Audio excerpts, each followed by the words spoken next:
Hello दोस्तों, welcome to our channel law bucket. Law bucket में आपका स्वागत है। आज हम लोग एक इम्पॉर्टेंट डॉक्ट्रिन देखने जा रहे हैं। उस डॉक्ट्रिन का नाम है डॉक्ट्रिन ऑफ सिवियरेबिलिटी।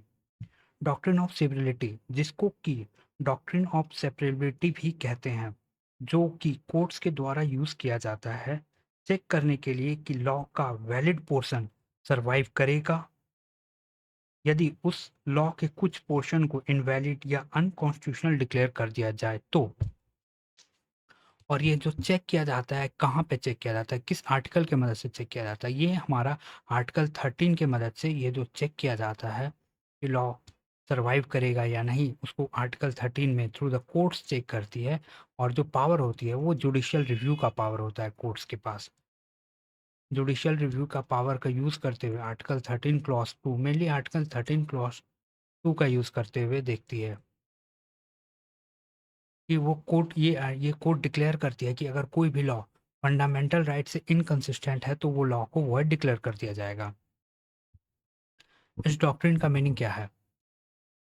अगर कोई प्रोविजन है, कोई लॉ का प्रोविजन है और उसमें अनकॉन्स्टिट्यूशनल पार्ट है और कॉन्स्टिट्यूशनल पार्ट है, तो सिर्फ अनकॉन्स्टिट्यूशनल पार्ट को ही स्ट्रक डाउन किया जाएगा और बाकी जो रिमेनिंग कॉन्स्टिट्यूशनल प्रोविजन है वो कंटिन्यू टू ऑपरेट रहेगा, प्रोवाइडेड कि शर्त ये है कि जो कॉन्स्टिट्यूशनल पार्ट है वो अपना इंडिपेंडेंटली एग्जिस्ट कर सके। मीन्स इंडिपेंडेंटली वो फंक्शन कर सके।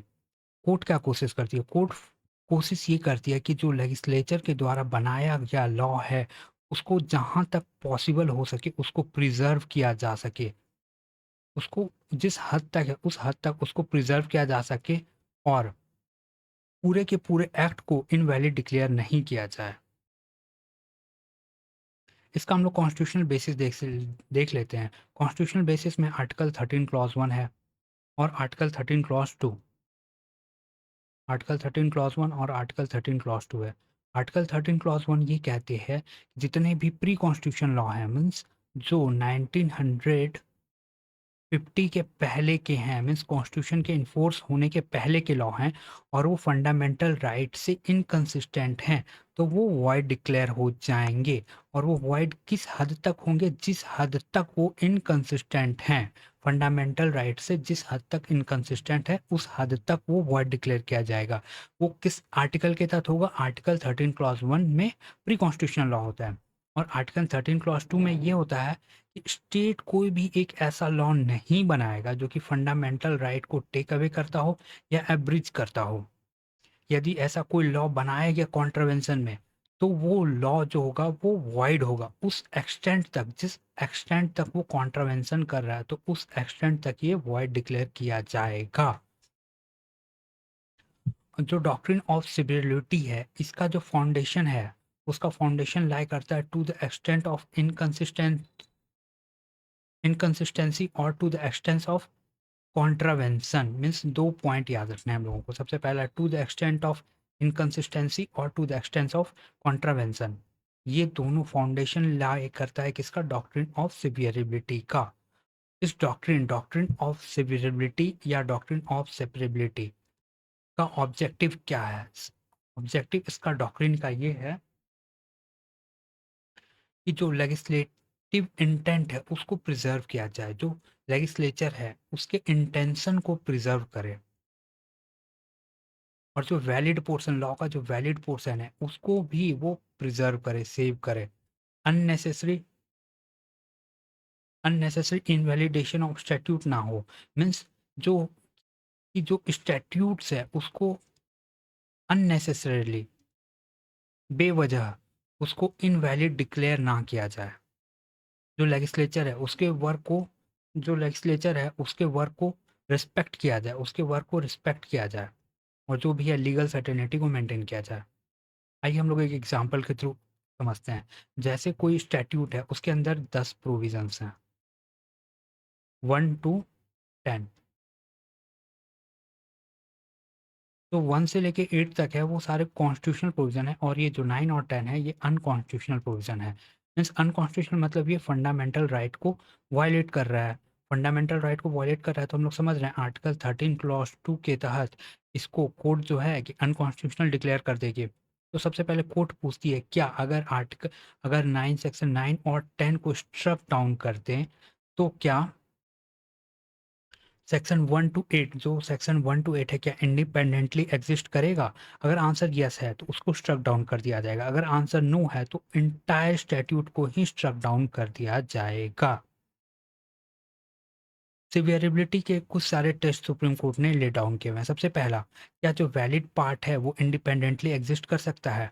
कोर्ट एग्जामिन करता है कि जो इनवैलिड पोर्शंस को रिमूव करने के बाद जो बचा हुआ रिमेनिंग वैलिड पोर्शन है क्या वो इंडिपेंडेंटली एग्जिस्ट कर सकता है? अगर आंसर यस है तो वैलिड पोर्शन सर्वाइव करेगा, अगर आंसर नो है तो इंटायर स्टैट्यूट फेल कर जाएगा। दूसरा क्वेश्चन ये है, अगर क्या वैलिड और इनवैलिड पार्ट आपस में इस तरह से इंटरकनेक्टेडली मिक्स्ड हैं कि उनका सेपरेशन इम्पॉसिबल है, अगर उनको सेपरेट नहीं किया जा सकता तो इंटायर स्टैट्यूट वॉइड हो जाएगा। अगर उनको सेपरेट किया जा सकता है तो जो सेपरेट किया गया है जो कि अनकॉन्स्टिट्यूशनल प्रोविजंस हैं उसको रिमूव करने के बाद कॉन्स्टिट्यूशनल प्रोविजंस स्टैंड आउट कर जाएगा। फिर एक और टेस्ट ये है कि इसको रिमूव करने से क्या बेसिक स्कीम ही चेंज कर जाता है, कि अगर इनवैलिड पोर्शन को रिमूव करते हैं तो क्या लेजिस्लेशन का कैरेक्टर चेंज हो जाता है? अगर लॉ जो है उसको रिमूव करने के बाद एक टोटली डिफरेंट बन जाता है, जैसे एज फॉर एग्जांपल हमारा लॉ स्क्वायर शेप का है और इसके अंदर कुछ प्रोविजंस हैं जो कि अनकॉन्स्टिट्यूशनल है, तो कोर्ट क्या करती है अनकॉन्स्टिट्यूशनल प्रोविजन को रिमूव करती है और तो लास्ट में भी ये स्क्वायर ही बना रहता है। तो अगर ये अपने शेप को मीन्स ओरिजिनल अपने स्कीम को या स्ट्रक्चर को मेंटेन किए हुए है तो ये सर्वाइव करेंगे। अन्य और क्या, अगर स्क्वायर का शेप है तो अगर ये पूरी तरह से राउंड हो जाए या सिलेंड्रिकल शेप बन जाए तो ये एग्जिस्ट नहीं करेगा, मीन्स इसका पूरा जो स्कीम है वो ही चेंज हो जा रहा है। तो लॉ पूरी तरह से डिफरेंट हो गया ओरिजिनल लॉ से, और जो न्यू लॉ बना पूरी तरह से चेंज हो गया। तो पूरी तरह से चेंज होने पे वो एग्जिस्ट नहीं करेगा, तो इसलिए पूरे के पूरे लॉ को इनवैलिड डिक्लेयर कर दिया जाता है। फिर नेक्स्ट टेस्ट होता है क्या जो रिमेनिंग लॉ जो बचा क्या वो अपने आप में कंप्लीट है?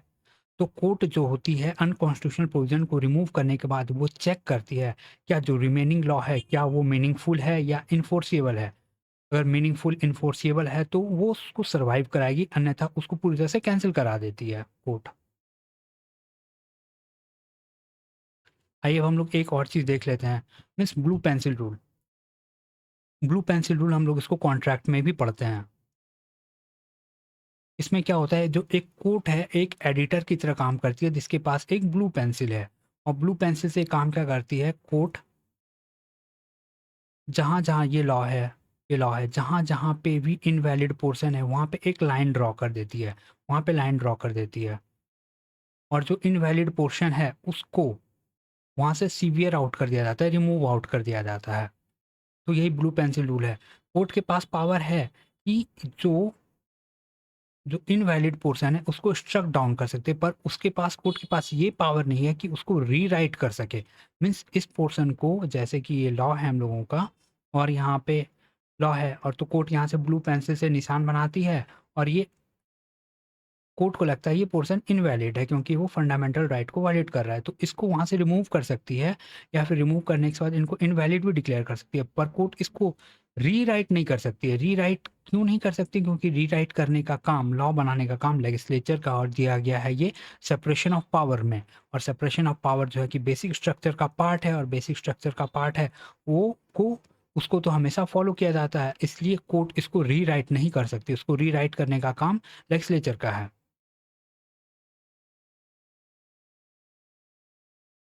आइए हम लोग इम्पोर्टेंट एक केस लॉ देख लेते हैं। जो पहला केस लॉ है आरएमडीसी वर्सेस यूनियन ऑफ इंडिया, ये 1957 का केस है। इस केस में हम लोगों का फैक्ट ये है कि जो पार्लियामेंट है वो प्राइस कंपटीशन एक्ट 1955 लाती है, और वो लाके क्या करती है जो प्राइस कंपटीशन है उसको रेगुलेट करने का काम करती है। जो प्राइस कंपटीशन हम लोग जानते हैं कि दो प्रकार का होता है, प्राइस कंपटीशन दो प्रकार का होता है। पहला एक स्किल बेस्ड और एक दूसरा चांस बेस्ड। स्किल बेस्ड या चांस बेस्ड, स्किल मतलब आप जिसमें आप अपना नॉलेज, एफर्ट, इंटेलिजेंस ये लगा के कोई काम आप कर रहे हैं तो वो स्किल बेस्ड हो गया मीन्स में जिसमें आप अपनी बुद्धि का प्रयोग कर रहे हैं, जैसे कि आप ऐसे राइटिंग हो गया या क्रॉसवर्ड पजल हो गया। जैसे हम लोग न्यूज़पेपर में देखते हैं ना, ये बहुत सारा क्रॉस पजल्स आता है न्यूज़पेपर में, तो ये क्रॉस पजल्स हो गया। नॉलेज बेस्ड क्विज, या हम लोग बहुत सारे सेक्शंस देखते हैं कि न्यूज़पेपर में ये क्विज जैसा बना रहता है, तो ये भी स्किल बेस्ड कंपटीशन हो गया। ये पार्टिसिपेंट का स्किल को चेक करता है, इंटेलिजेंस को चेक करता है, नॉलेज को चेक करता है। और हम लोग कुछ और भी चेक कंपटीशन देखते हैं जो कि चांस बेस्ड होता है, मीन्स ये लक होता है, लक बाय चांस, ये वाला फैक्टर होता है। उसमें क्या होता है, लकी ड्रॉ होता है, लॉटरी होता है, गैम्बलिंग होता है।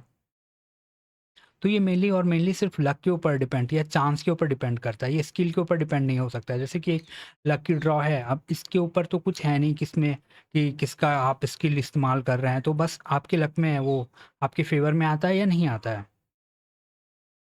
जो पिटिशनर है उन लोगों ने ये जो प्राइज कंपटीशन एक्ट है उसको ही चैलेंज करती है, और चैलेंज करते हैं किस ग्राउंड पे, फंडामेंटल राइट के वॉल्यूशन के ग्राउंड पे, कि उनका आर्टिकल 19(1)(g जो उनका फंडामेंटल राइट है freedom to carry on trade on business, इनके वायलेशन में किया जा रहा है।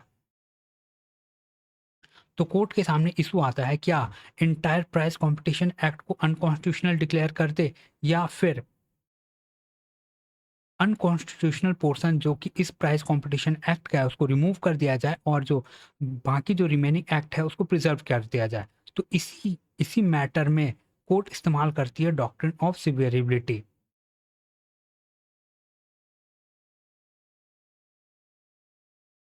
तो कोर्ट का इसमें एनालिसिस क्या होता है, कोर्ट का एनालिसिस क्या होता है, जो कंपटीशन स्किल का जो इस्तेमाल कर रही है, और जो कोर्ट देख रही है जो कंपटीशन चांस का इस्तेमाल कर रही है, गैम्बलिंग का,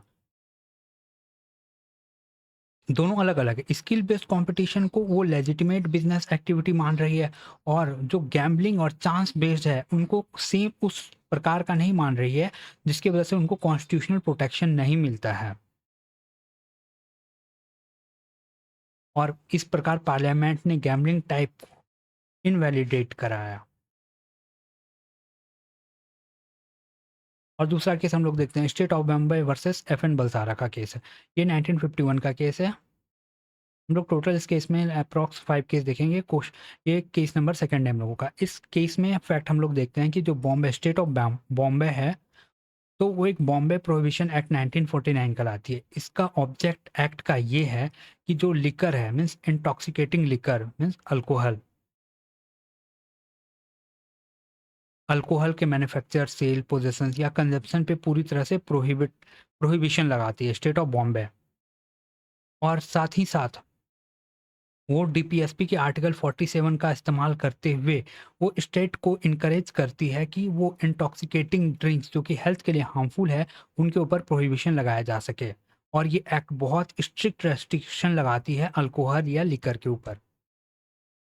FN बलसारा इस मैटर को चैलेंज करते हुए सुप्रीम कोर्ट पहुंचते हैं, और उन्होंने बहुत सारा 3 ग्राउंड पे इन्होंने 3 ग्राउंड पे इस एक्ट की वैलिडिटी को चैलेंज किया। सबसे पहले आर्टिकल 14 के अंदर equality before law, article 19(1)(f) right to property, और फिर article 19(1)(g) freedom of trade and commerce. अभी हम लोग आर्टिकल 19(1)(f) देख रहे हैं, क्योंकि ये 1949 के 1950 का केस का है, और उस टाइम आर्टिकल 19(1)(f) को अनकॉन्स्टिट्यूशनल डिक्लेयर मीन्स उसको फंडामेंटल राइट माना जाता था। कोर्ट के सामने इशू ये आता है कि पूरे के पूरे प्रोविजन बॉम्बे प्रोहिबिशन एक्ट को अनकॉन्स्टिट्यूशनल कर दिया जाए और एक्ट को स्ट्रक डाउन किया जाए, या अनकॉन्स्टिट्यूशनल प्रोविजन को रिमूव कर दिया जाए, और जो बाकी जो है जो रिमेनिंग कॉन्स्टिट्यूशनल प्रोविजन है उसको प्रिजर्व किया जाए। कोर्ट के द्वारा ये सुप्रीम कोर्ट के द्वारा ये फाइंडिंग होती है कि ये इस एक्ट के कुछ प्रोविजन अनकॉन्स्टिट्यूशनल है, क्योंकि वो अनरीजनेबल रिस्ट्रिक्शन लगा रहे हैं हमारे किसके, फंडामेंटल राइट के ऊपर, और फंडामेंटल राइट से वो भी इनकंसिस्टेंट है।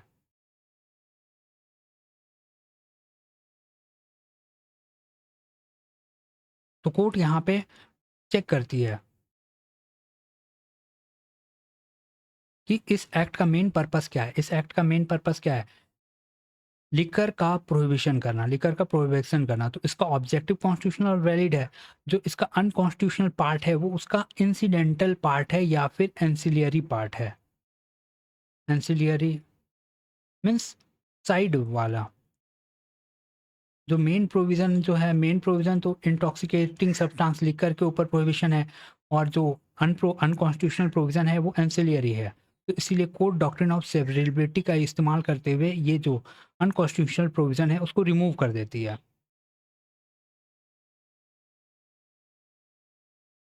और कोर्ट का इसमें ऑब्जर्वेशन ये होता है कि जो इनवैलिड सेक्शन है वो डिस्टिंक्ट है, वो डिफरेंट है और उसको आइडेंटिफाई किया जा सकता है।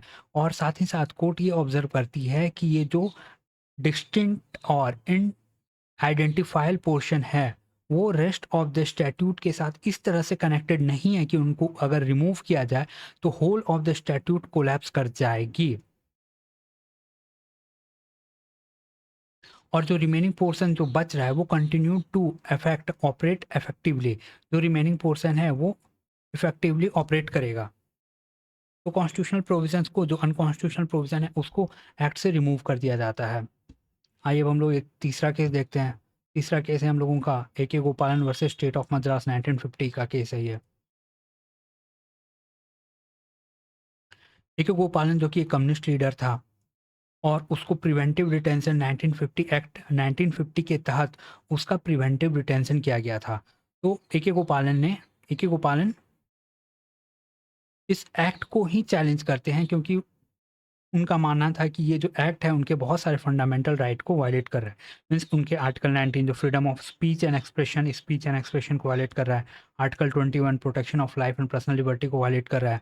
आर्टिकल 22 जो कि उनको प्रोटेक्शन दे रहा है आर्बिट्रेरी अरेस्ट और डिटेंशन से। तो कोर्ट के सामने सिवियरिबिलिटी का इशू अराइज होता है। तो कोर्ट के सामने ये क्वेश्चन अराइज होता है कि अगर कुछ provision preventive detention act unconstitutional हैं तो क्या इंटायर एक्ट वॉइड हो जाएगा, या अगर अनकॉन्स्टिट्यूशनल प्रोविजन को सेपरेट कर दिया जाए तो जो रिमेनिंग प्रोविजंस हैं क्या उसको स्ट्रक डाउन करना पड़ेगा। तो कोर्ट यहाँ पे डॉक्ट्रिन ऑफ सिवियरिबिलिटी का इस्तेमाल करती है। कोर्ट का इसमें एनालिसिस है, कोर्ट का इसमें ऑब्जर्वेशंस ये है कि उनका जो ये जो प्रिवेंटिव डिटेंशन एक्ट है उसके most of the provisions constitutionally valid है, पर उनका सेक्शन 14 अनकॉन्स्टिट्यूशनल है। सेक्शन 14 अब क्या कहता है हम लोग ये देखते हैं। सेक्शन 14 ये कहता है कि जो ग्राउंड ऑफ डिटेंशन है उसको डिस्क्लोज करने की आवश्यकता नहीं है। मीन्स गवर्नमेंट को ग्राउंड ऑफ डिटेंशन डिस्क्लोज करने की आवश्यकता नहीं है। और ये जो सेक्शन 14 है ये कॉन्स्टिट्यूशनल सेफगार्ड को, जो कि एक डिटेन पर्सन को मिला हुआ है, उसको सब्सटेंशियली अफेक्ट कर रही है। इसीलिए कोर्ट ने कहा कि ये जो प्रोविजन है वो इनकंसिस्टेंट है और जो कॉन्स्टिट्यूशनल प्रोटेक्शन है उसको नहीं दिया जाएगा इस सेक्शन 14 को, इसीलिए उसको इनवैलिड डिक्लेयर किया जाता है सेक्शन 14 को।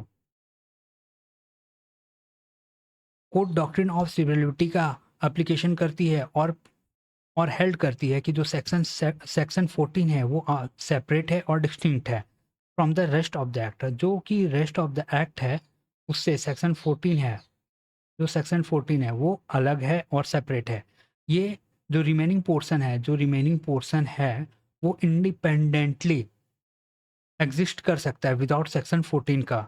और रिमूव करने से इसका जो लेजिस्लेटिव स्कीम है प्रिवेंटिव डिटेंशन का, उसके ऊपर कोई फ़र्क नहीं पड़ रहा है। इसीलिए सेक्शन 14 को सीवियर आउट कर दिया जाता है और जो नया एक्ट रहता है वो स्टैंड आउट कर जाता है independently from the rest of the act.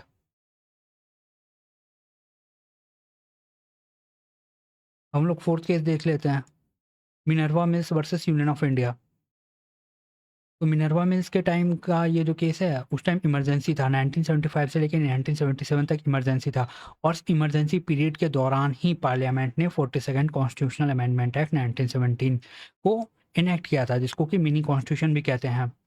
जो अमेंडमेंट है पार्लियामेंट को बहुत ज़्यादा वाइड पावर देता है कि वो फंडामेंटल्स राइट को, जो बहुत ज़्यादा पावर देता है कॉन्स्टिट्यूशन को अमेंड करने का, बहुत ज़्यादा वाइड पावर देता है।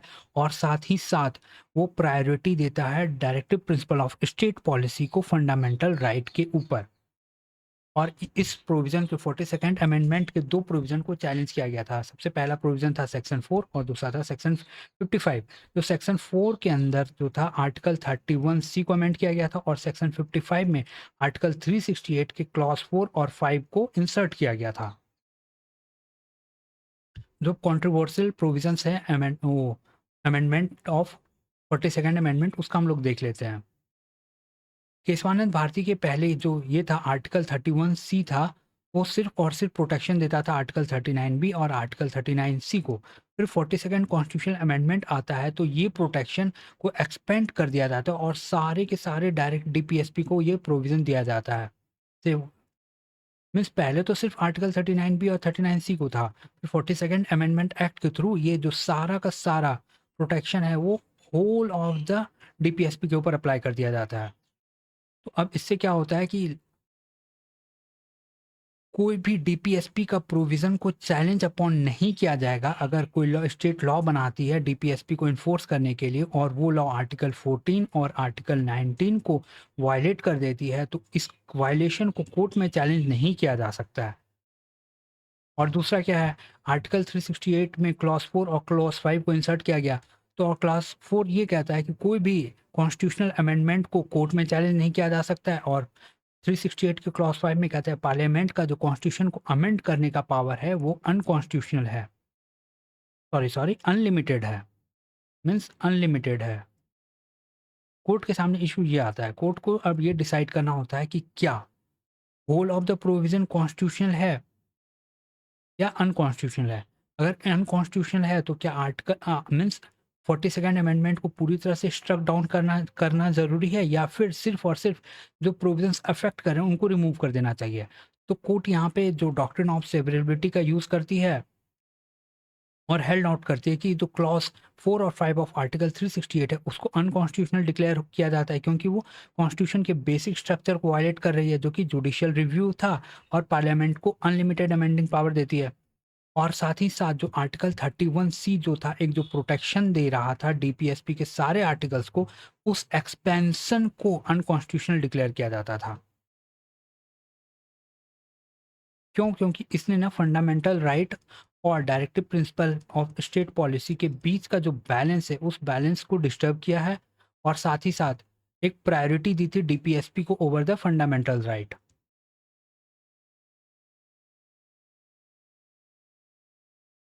अब कोर्ट का रीजनिंग क्या है? तो कोर्ट का रीजनिंग ये था कि जो अनकॉन्स्टिट्यूशनल प्रोविजन है वो डिस्टिंक्ट और आइडेंटिफाइबल है। मीन्स जो वायलेट कर रहा है जो प्रोविजन उसको आप आइडेंटिफाई कर सकते हैं और वो डिस्टिंक्ट है, मीन्स वो अपने आप में अलग है, वो अलग है।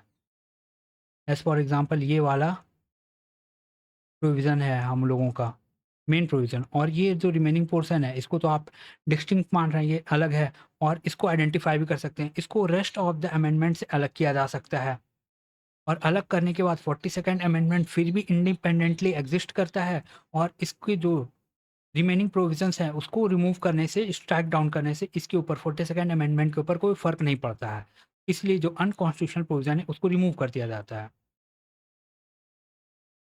अब हम लोग लास्ट केस देख लेते हैं जो फिफ्थ केस है कि होटो होलोहोन वर्सेस जचीलुका केस है। Before 1985 elected representative mid term में ही पॉलिटिकल पार्टी को पर्सनल या पॉलिटिकल गेन के लिए चेंज कर देते थे। इसी को आयाराम गयाराम पॉलिटिक्स कहते थे और इसको रोकने के लिए 52nd अमेंडमेंट के जरिए 10th शेड्यूल को लाया गया था, कॉन्स्टिट्यूशन में इंसर्ट किया गया था। इस 10th शेड्यूल के मेन फीचर क्या क्या हैं कि जो शेड्यूल प्रोवाइड करता है कि जो मेंबर को है डिस्क्वालीफाई कर दिया जाएगा डिफेक्शन के लिए, मीन्स दल बदल के लिए, और उसका जो डिसाइड करने वाला जो काम है उसको स्पीकर या फिर चेयरमैन डिसाइड करेगा उसके क्वेश्चन ऑफ डिस्क्वालिफिकेशन को। और मोस्ट इंपॉर्टेंटली इसमें पैराग्राफ 7 है। पैराग्राफ 7 ये कहता है कि कोर्ट के पास कोई भी जुडिक्शन नहीं होगा over the matters relating to the disqualifications in the 10 schedules. Means para 7 जो है वो जुडिशियल रिव्यू को एक्सक्लूड कर रहा है। तो कॉन्स्टिट्यूशनल चैलेंज क्या था? कॉन्स्टिट्यूशनल चैलेंज मीन्स जो पिटिशनर्स हैं वो एंटायर 10 शेड्यूल्स को वेरियस ग्राउंड पे चैलेंज करते हैं। सबसे पहला, क्या ये 10 शेड्यूल कॉन्स्टिट्यूशनल है? क्या ये पार्लियामेंट जुडिशियल रिव्यू का पावर ले सकती है? अगर पैरा 7 इनवैलिड है तो क्या इंटायर 10 शेड्यूल फेल कर जाएगा? तो यहाँ भी कोर्ट जो होती है डॉक्ट्रिन ऑफ सिविलिटी का इस्तेमाल करती है। कोर्ट यहाँ पे कॉन्स्टिट्यूशनल वैलिडिटी को अपहेल्ड करती है, कॉन्स्टिट्यूशनल वैलिडिटी को जो एंटी डिफेक्शन लॉ को अपहेल्ड करती है, और पर उन्होंने एक डिफेक्ट पाती है, डिफेक्ट कॉन्स्टिट्यूशनल डिफेक्ट पैरा 7 में फाउंड करती है। पैरा 7 को इनवैलिड क्यों डिक्लेयर किया जाता है? क्योंकि पैरा 7 जो है सुप्रीम कोर्ट और हाई कोर्ट के जुरिडिक्शन को एक्सक्लूड कर रहा है, और ये जो जुरिडिक्शन एक्सक्लूजन है वो हाई कोर्ट की पावर अंडर आर्टिकल 226 और जो सुप्रीम कोर्ट की पावर है अंडर आर्टिकल 136 और आर्टिकल 32 को वो एक्सक्लूड कर रहा है। और साथ ही साथ जो कॉन्स्टिट्यूशनल अमेंडमेंट है इस प्रोविजन से रिलेटेड, तो जिसको रेटिफाई किया जाएगा आर्टिकल 368(2) के तहत, हाफ ऑफ द स्टेट के द्वारा उसको रेटिफाई किया जाएगा। और ये जो 52nd अमेंडमेंट है उसको रेटिफाई नहीं किया गया था, इसलिए पैरा 7 को अनकॉन्स्टिट्यूशनल डिक्लेयर किया जाता है।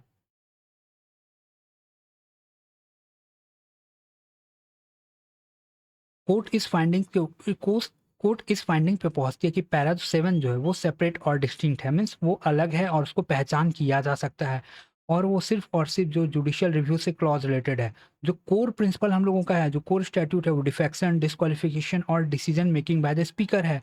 मीन्स जो मेन प्रोविजन है वो तो स्पीकर के पावर, डिस्क्वालिफिकेशन के ग्राउंड या डिफेक्शन के ग्राउंड से डील करती है, और जो पैरा 7 है यहाँ पे वो सिर्फ और सिर्फ कोर्ट के जुडिशियल रिव्यू के पावर को लेती है।